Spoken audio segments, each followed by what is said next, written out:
প্রাণীরা কোনো প্রাণী অন্য প্রাণীর দুধ খায় না, এবং বড় হইলে দুধ খায় না, ছোটোবেলায় খায়। আমি গেলাম ওই যে একটা পাহাড়ে, ওই রুংরাং পাহাড় সামিট করতে, অনেক উঁচু একটা পাহাড়, তার ওখানে একটা গ্রাম আছে, ওখানে কেউ থাকে না, ওই কিছু পাহাড়ি একটা পরিবার সবাই মিলে থাকে ওখানে। ওরা জীবন বাঁচাতে একত্রিতভাবে থাকে, বুঝছেন, সামাজিকভাবে ওরা একসঙ্গে থাকে, কারণ না থাকলে একটা অ্যাটাক আসলে বা কিছু হলে, হ্যাঁ, তা কীভাবে সমাজবদ্ধভাবে থাকে। মানুষ সমাজবদ্ধ জীব, একা থাকার জিনিস না।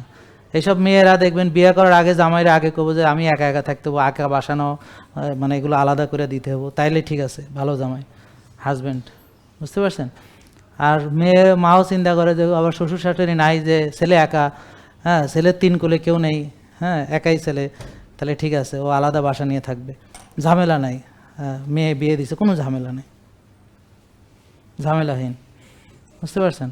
তারপরে মেয়ের কোনো কাজ কামও নাই, হ্যাঁ, ডিশ ওয়াশার আছে, ওয়াশিং মেশিন আছে, 3টা লোক রেখে দিছে। সকিনার বিয়েটা যা হয়েছে দুর্দান্ত, লিফটওয়ালা বাসা, হ্যাঁ, ডিশ ওয়াশার, ওয়াশিং মেশিন, হ্যাঁ, সে ভয়েস আর রিমোট কন্ট্রোল দিয়ে সংসার চালায়। হ্যাঁ, সকিনার মারে এখানে পাঠাও ওখানে পাঠাও, হ্যাঁ, বিলকিসের মারে দিয়ে, হ্যাঁ, কাপড় কাচায়, নিজের মাজা যত্ন করে রেখে দেয়।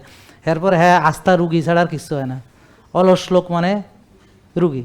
তো ওই পাহাড়ের উপরে ওরা তো অলস না, ওরা অত্যন্ত কর্মঠ। মেয়েরা পরিশ্রম করে, প্রচুর পরিশ্রম করে, পুরুষ নারী সবাই মিলে পরিশ্রম করে, ওখানে সবাই কাজ করতেছে, বসে থাকার কোনো সুযোগ নেই, নেটওয়ার্ক তেমন নাই, কিছু নেই, বুঝতে পারছেন। তো ওই যে ওখানে, তো ওখানে ওর অনেকগুলো গয়াল, অ্যাবাউট 50, মোর দ্যান 50 হইতে পারে, অনেক গয়াল। ওই গয়াল মানে বুঝছেন তো, গরু, পাহাড়ি গরু, বড় বড় এক একটা, দেখে মনে হয় যে এই বড় গরু, অথচ এমন লাভ দিবে আপনি চিন্তা করতে পারবেন না, যে এই গরু এত, এই মোটা গরু কেমনি এত জোরে লাভ দেয়।